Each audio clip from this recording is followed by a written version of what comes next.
is Caleb Mangrum. I'm a 2019 grad from NormalWest, and I'm currently a student at ISU. Remember 2019? Remember 2019, everyone? See, I'm glad to see everybody out here as a community together, but the reason we're out here deeply saddens me. The social media posts from those students are a disgusting display of ignorance, bigotry, and blatant racism, the evils that have antagonized our people and our communities for generations.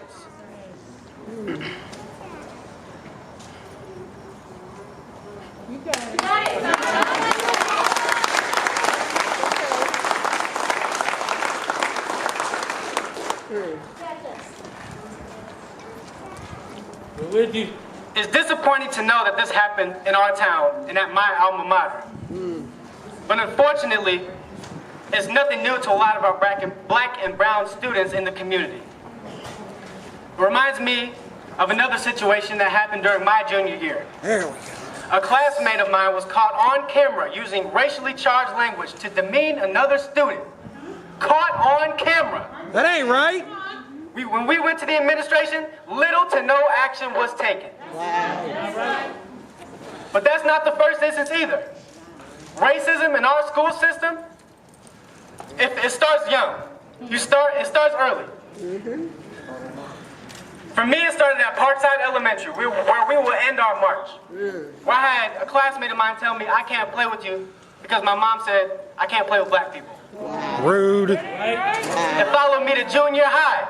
And I was running on the track and somebody told me to go back to where I belong. That ain't right.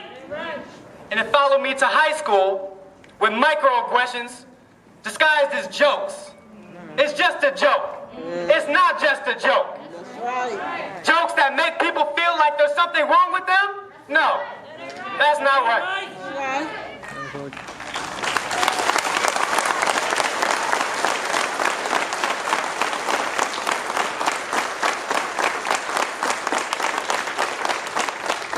From blatantly racist statements like the N-word to microaggressions like you're not one of the loud ones or you're the whitest black person I know. These are all types of statements that students are all too familiar with. And enough is enough. Every generation says that the youth will be the ones to make the change. And I don't want to have to say that anymore. No. I want to be the generation to make the change. We are going to be the youth that makes the change. And here are some ways that we can do it. One, we got to form community bonds and coalitions. If one of us is done wrong in the community, then the whole community's been done wrong. That's right. We got to be conscious in our efforts to learn and teach. Teachers, use your classrooms as a tool. It's the easiest way for all of us to stop generational ignorance and bigotry. Third, apply pressure to the system. The people have the power. That's right. Let schools know that we want more black and brown representation amongst our teachers.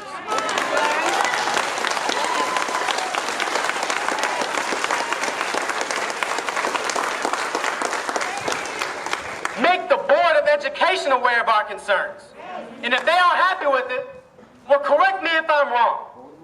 I believe every single person on that board is an elected official, which means we have the power to vote them out and put somebody in who will give a damn.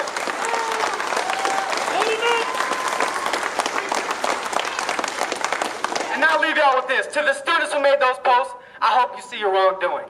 I hope you take your punishment and change for the better. Because that's the only way we can.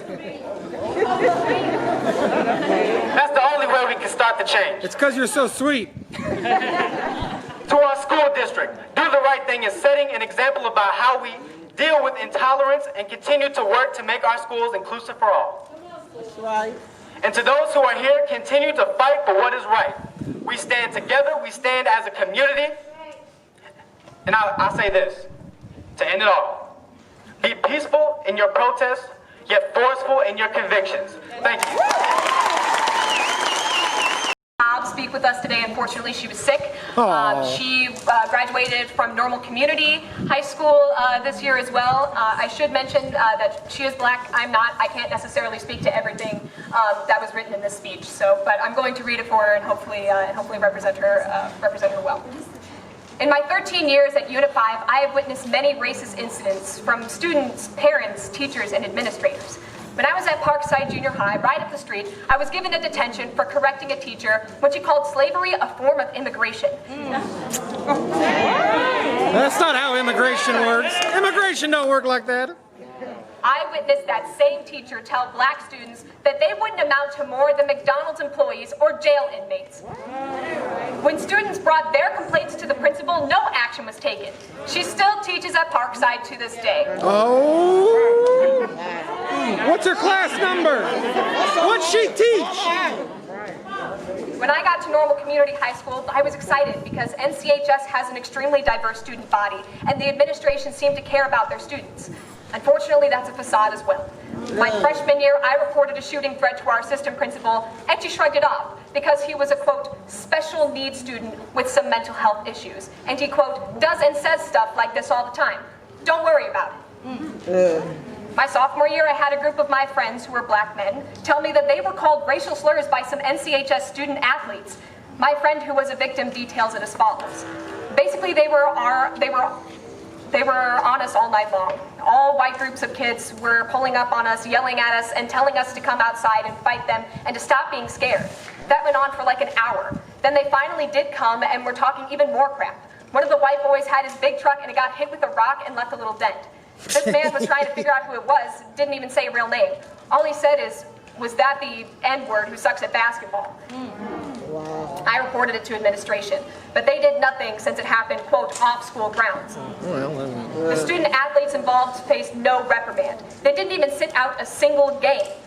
Our student administrators have failed to do the most important part of their job, provide a safe, healthy environment where students can feel seen, heard, and cared for. Why have they failed us? Because they care more about the legality of situations instead of the principle. The off-school grounds excuse is tired. Plenty of students get in trouble at school for things that happen off-school grounds, like drinking, smoking, bullying, and cyberbullying. So racial slurs suddenly don't qualify as bullying, harassment, or harmful conduct? Interesting.